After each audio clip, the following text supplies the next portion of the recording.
হোক না কেন, এই লোকটার বই 70 বছর একদিনও নামাজ পড়েনি, আজকে বলছে আল্লাহ আমার ভুল হয়েছে, আমি আজ থেকে নামাজ ধরবো, আল্লাহ তুমি আমাকে মাফ করো।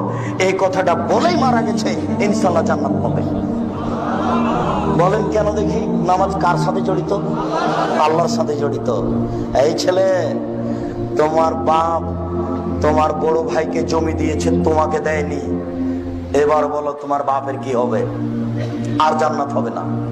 শুনুন, বাংলাদেশের নোংরা নীতি, প্রায় পরিবারে তোমার বাপের 90 শতক জমি, তুমি আর তোমার 2টা বোন, বা তুমি আর তোমার 1টা বোন, বলো তো তোমার বাপ মরার পরে 60 শতক নিবা তুমি, আর 30 শতক নিবে তোমার বোন।